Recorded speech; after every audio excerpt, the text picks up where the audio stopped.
I want to take you back in time to America in the 2000s. Fashion looked like this, music videos looked like this. Some people were getting their first ever iPhone, while others of us were burning CDs for our friends. A new show called Survivor was sweeping the nation, AI meant one thing and one thing only, and websites like MySpace fostered an emerging form of self-expression. And tucked away, scared but determined, some of us baby vegans were just learning to stand on our little Bambi legs and attempting to navigate the harsh, oftentimes unaccommodating world. Newly radicalized by reading a book called Skinny Bitch, I set off into the world determined to stock my parents' kitchen with products to help me survive. Nestled away in off-the-beaten-path health food stores and in the aisles of Whole Foods, I found companies that were innovating and paving the way, offering a variety of packaged vegan foods that, while sometimes not the most desirable by today's standards, were often my saving grace. Like I'm sure many of us, I love getting swept up in nostalgia, especially for the 90s and 2000s. In this video, I will be delving into what it was like to be vegan in the 2000s with a specific focus on products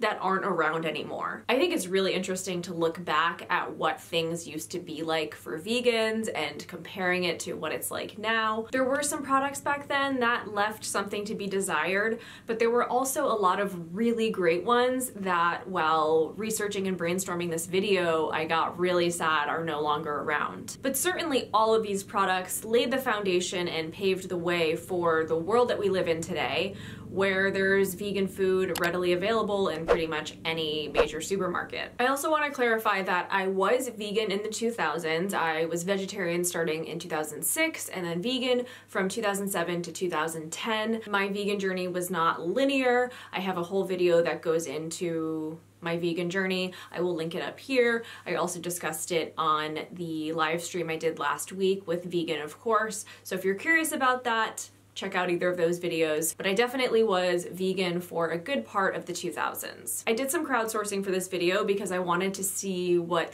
products and things other people remembered.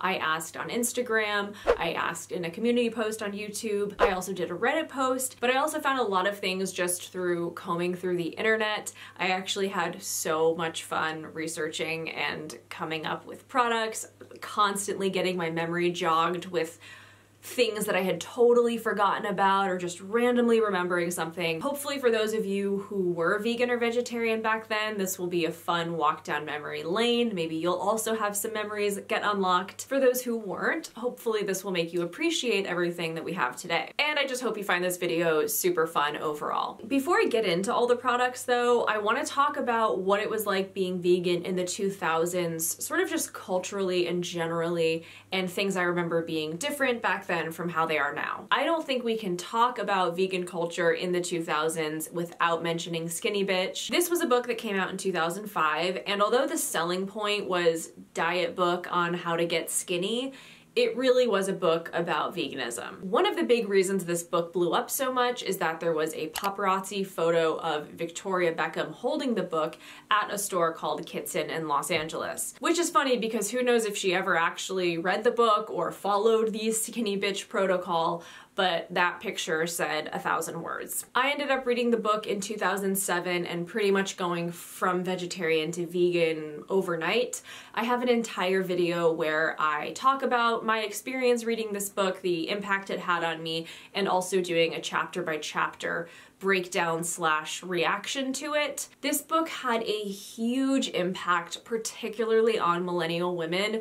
There are so many women my age that I'll talk to who are vegan, who also read the book and had a similar effect on them. In terms of the general culture back then around veganism, of course it depended where you lived. Living in a big city would have been very different from living anywhere else. I was mostly in Maine and Connecticut at the time, and it wasn't uncommon at that time to go to a restaurant, tell the server you were vegan, and have them not know what that word meant. As exhausting as it can be to be vegan now, it was that much more exhausting back then because you were constantly having to explain and educate people. Also, people would ask a lot more questions because meeting a vegan was pretty unusual and veganism in general was not very normalized. Also, in terms of grocery shopping, health food stores stores were your absolute best friends and you would do anything to seek them out. In general, and this is really sad to say, but there were a lot more health food stores back then. I think a few things happened to change that. One is that regular grocery stores and supermarkets started carrying more products. Another thing I think contributed to many of their demise was that Whole Foods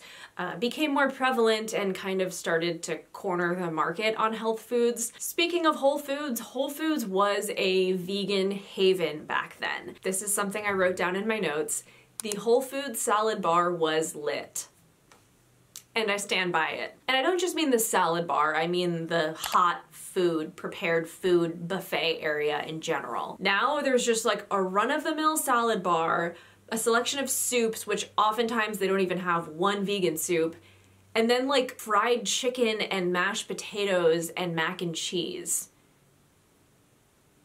Like, what are you doing? Now, like I said, there were a few moments researching this video where I had these mind-blown, memory unlocked moments, and this was one. There was also a store called Wild Oats, and they were a direct competitor to Whole Foods. It was another health food supermarket chain. What I really liked about Wild Oats is that they had more of a typical supermarket layout where everything was sort of open and expansive versus that typical Whole Foods, like everything is cramped style. It turns out that in 2007, Whole Foods acquired them. The FTC then filed a complaint citing antitrust laws, and Whole Foods had to sell them, but not before closing many of the stores. And it's just funny because it's like that violated antitrust laws, but Amazon buying Whole Foods didn't. It seems like Wild Oats is still around, but only as a manufacturer of products. Someone on Reddit also pointed out that if you didn't live near a specialty store,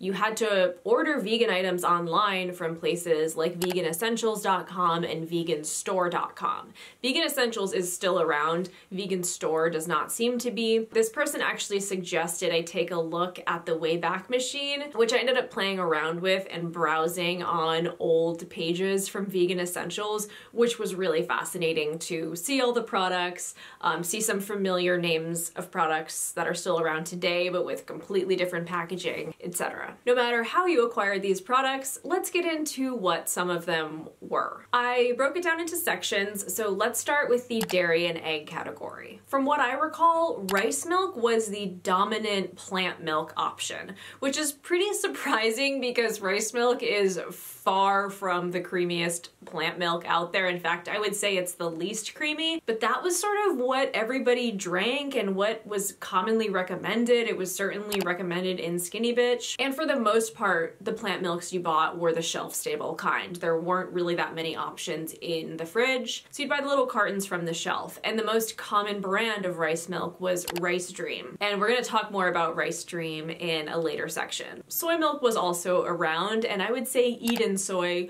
was the most common or popular brand of soy milk. My subscriber Amy mentioned the Follow Your Heart cheese, which she described as wet and terrible. Now this unlocked a memory because at first I was like, oh, I never tried that. And then when I saw the packaging, I was like, oh, I tried that. So before the days of Follow Your Heart shreds, which I actually think are pretty delicious, they had these blocks that would come in plastic, and when you'd cut it open, pull out the block, it was indeed a little bit wet.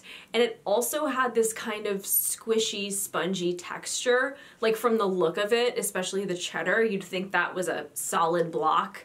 But it was like squishy and spongy, and it had a really terrible texture raw, like if you were just to eat it on its own, but it actually melted pretty well.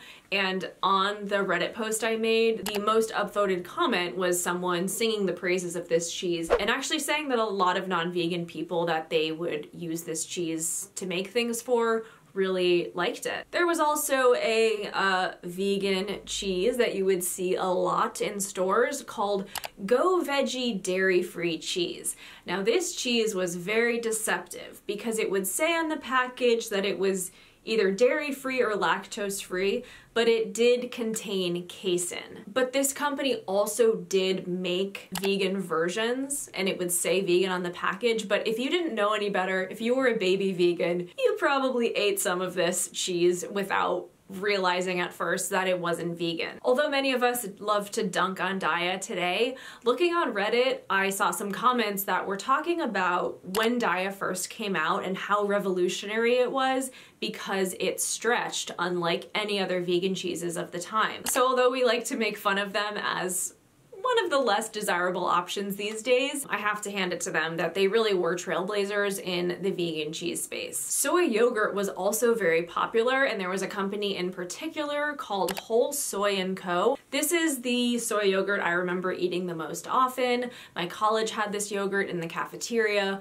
When I ate vegan yogurt, this is what I ate, and a lot of people on Reddit mentioned this product and mentioned how much they miss it. In general, soy yogurts are way less common these days, which is kind of surprising because it's the highest protein option. We all know about veganase, or technically veganase. I will die on the hill that it should be spelled and pronounced veganase because mayonnaise already is vegetarian, but it's not vegan. Petition to change the name to veganase. But there was another product back in the day called mayonnaise. This was made by Nasoya. I believe I tried this product, although I don't have any specific memories of it, but when I heard the name and saw the packaging, I was like, oh yeah, I remember that product. Another product that was recommended in Skinny Bitch and that I bought was called Energy Egg Replacer. This was, I think, meant to be an egg replacer for baking mainly. Like, I don't think you were supposed to mix it with water and scramble it, but I bought this and never used it. It sat in the cabinet at my parents' house for probably 10 years. I'm sure it was a good product. I think I was just kind of intimidated by it. That, you know, the packaging and everything really reminds me of the 2000s. Let's move on to the prepped meal category. The Tofutti pizza is a product that Amy mentioned and that I saw mentioned on Reddit a lot. Although I didn't immediately remember these, after seeing pictures and the packaging, I was like, I definitely think I used to get those. They were these rectangular shaped, I believe, vegan pizzas, and they were just like an awesome junky pizza alternative. In general, Tofutti was a way bigger brand. They had tons of products. Unfortunately now they're down to just a few products and they don't seem to be too popular. A product category that I specifically remember were tofu ricotta ravioli. The company Soy Boy made a version and Tofutti actually made a few different versions. I remember trying these and not really liking them because the filling definitely had a very sort of tofu taste and texture, not really cheese-like enough, but at least they had protein in them and they were a decent alternative for the time. Another product that came into my brain and I just was like, I can't believe I forgot about this product, was called Mac and Trees. This was a product made by Rhodes End Organics and they were boxed mac and cheeses, and they had quite a few different flavors and varieties. The flavor of these wasn't great, but it just was such a treat to have boxed mac and cheese because they were really the only vegan boxed mac and cheese that I remember seeing in stores at the time. Let's get into the mock meat category. My friend Diane mentioned that Boca burgers were basically the only veggie burger option, and if you didn't like them, too bad. And I didn't really like them. They were very bland. Did I probably eat a few out of, you know, obligation or them being the only option? Yes. But yeah, Boca Burgers definitely very dominant at that time. Another really popular company at the time was Eve's. They made veggie slices. They actually made a vegan pepperoni that I think was the only vegan packaged pepperoni that I would find at that time. They're still around today, but they were definitely much bigger and much more dominant at the time. Another product that I remember is the Health is Wealth buffalo wings. I remember these for a very specific reason, which is that there is a line in Skinny Bitch that says, and I quote, "Health is Wealth makes fake buffalo wings that taste so good your pubes will fall out."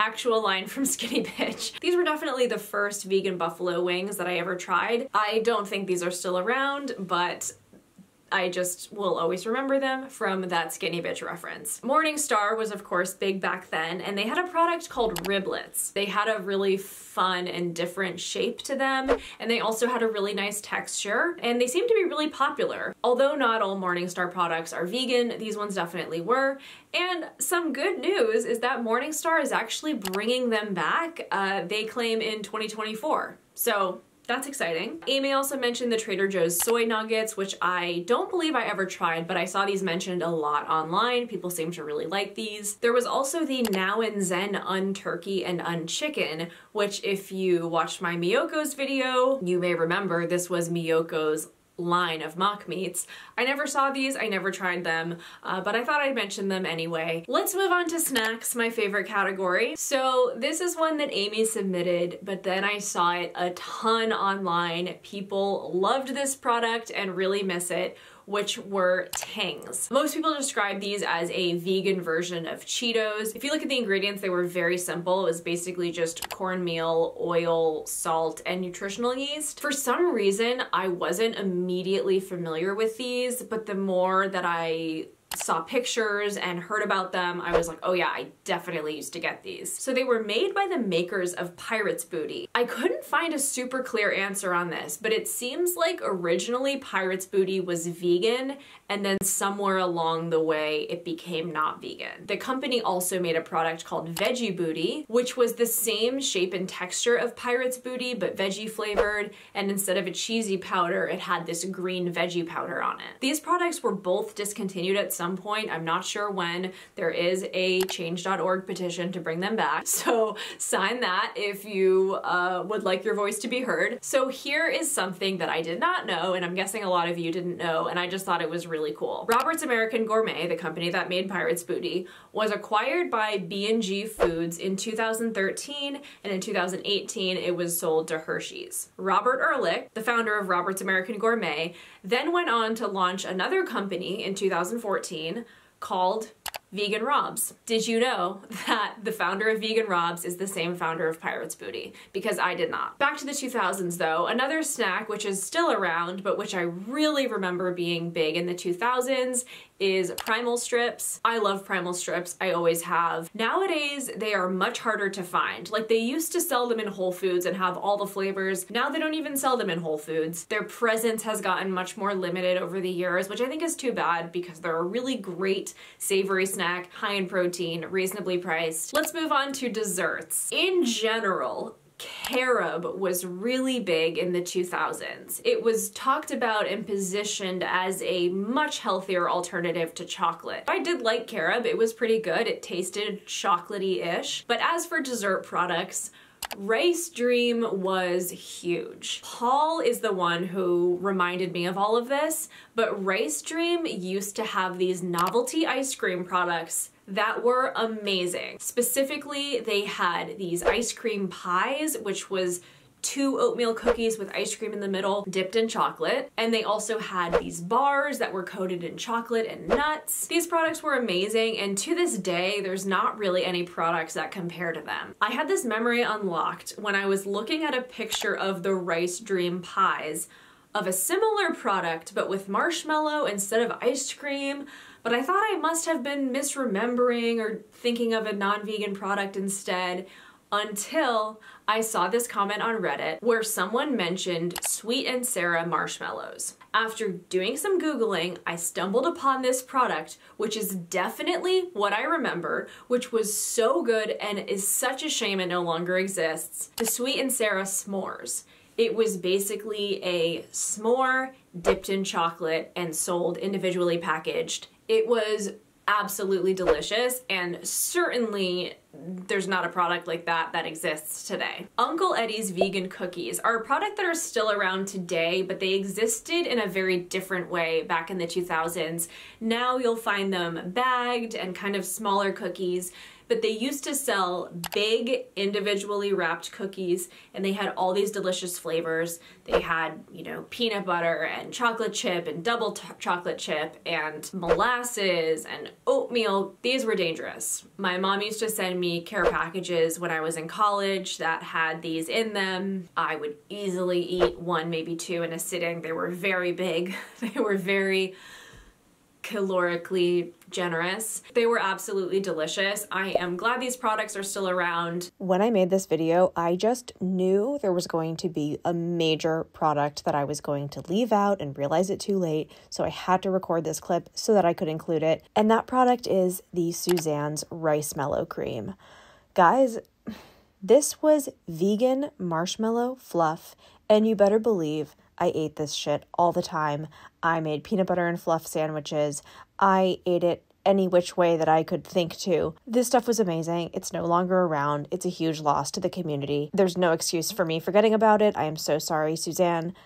Please bring it back. Now I want to get into just a miscellaneous section. It's mostly random ingredients that I very much remember. There was a product called Florida Crystals, which sounds like something that you would get arrested for having in your possession, but I remember these being recommended in Skinny Bitch.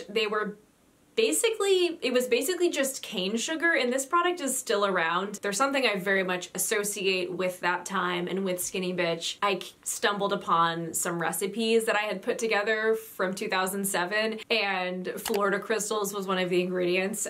And I was like, what the fuck are those? Like, what was I adding to these pancakes or whatever? Paul also mentioned Spirutine, which was a spirulina-based protein powder, and it really was the dominant vegan protein powder of the time.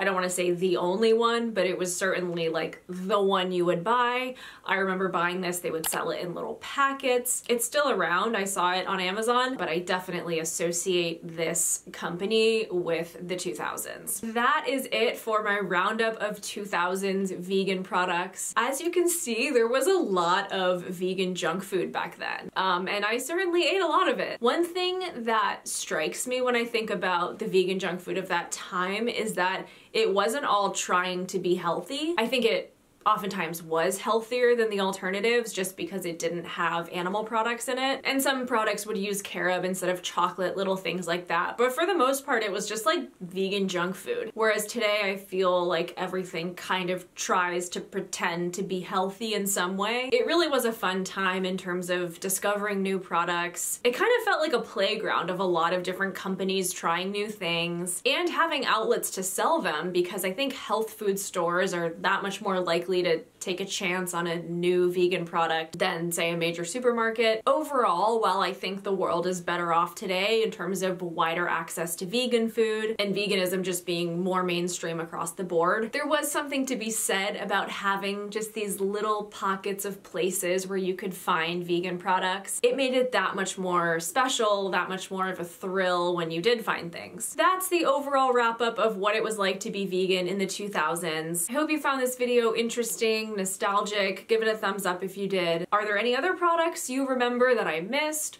or any products I mentioned that you wish you could try? Let me know below. Subscribe for more of my videos, hit the bell to be notified when I upload.